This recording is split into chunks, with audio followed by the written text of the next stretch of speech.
Hola, bienvenidos a OE Academy, soy Juan Mario Ruiz. Hoy vamos a explorar los límites del sonido. ¿Hasta qué punto podemos mantener una nota, ir llevándola a piano, manteniendo el control, y a partir de qué punto perdemos ese control? Y también, en sentido inverso, desde qué pianísimo somos capaces de atacar una nota con seguridad.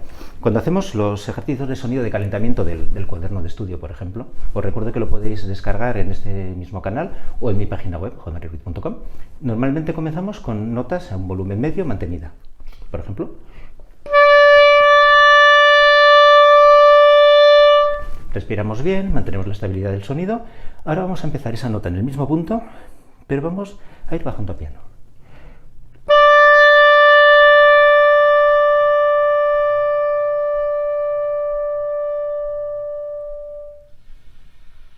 A partir de este límite ya no suena, ¿eh? He llegado a un pianísimo, 2 P's, 3 P's, pero luego ya llega el momento que se me corta.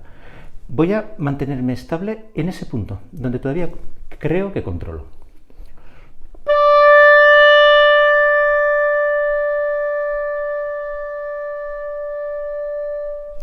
Ahí está bien. ¿Por qué os he dicho que creo que controlo? Porque tengo que investigar, tengo que comprobarlo.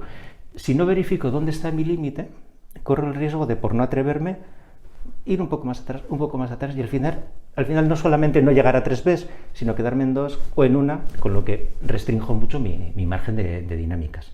Pero vamos a hacer a la inversa. A ver, ¿cómo puedo atacar esa nota muy piano? Por ejemplo, pues me ha quedado del todo limpio, ¿verdad? Este puede que esté mejor, el ataque estaba más centrado. Yo creo que este estaba mejor, empezado más piano. Pero ¿cuál es el mejor truco para asegurar esto?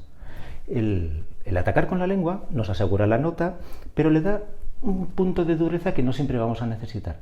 Vamos a hacer el mismo ejercicio, pero sin utilizar la lengua. Empezaremos soplando poco hasta que llega un momento donde tenemos la cantidad y velocidad justa de aire con la que la caña empieza a vibrar. Es un experimento, ¿eh?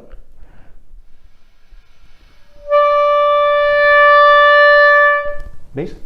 Se oye mucho aire al principio, pero llega un momento que se concentra, adquiere presión y hace que vibre la caña.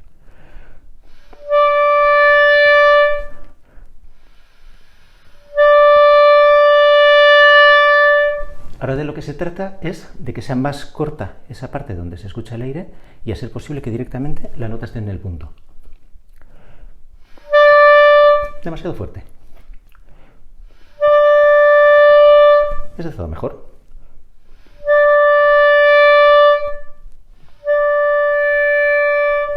Siempre sin la lengua. Diréis, es siempre la misma nota, encima es bastante cómoda. Vamos a cambiar de tesitura.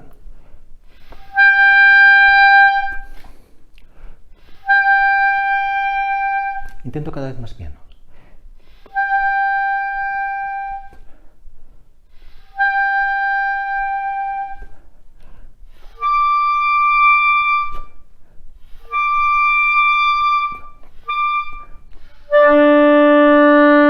Esta cuesta un poco más, sobre todo después del cambio de 2 octavas.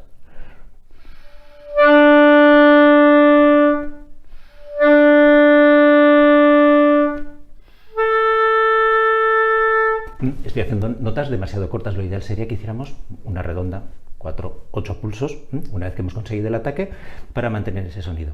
Una vez que ya localizamos dónde está cada nota, basta con darle un toque suave con la lengua para eliminar cualquier rastro de aire que podamos tener un ataque limpio, pero que ya el sonido esté bien controlado desde el principio de la nota. Y podéis comparar sin lengua y con lengua.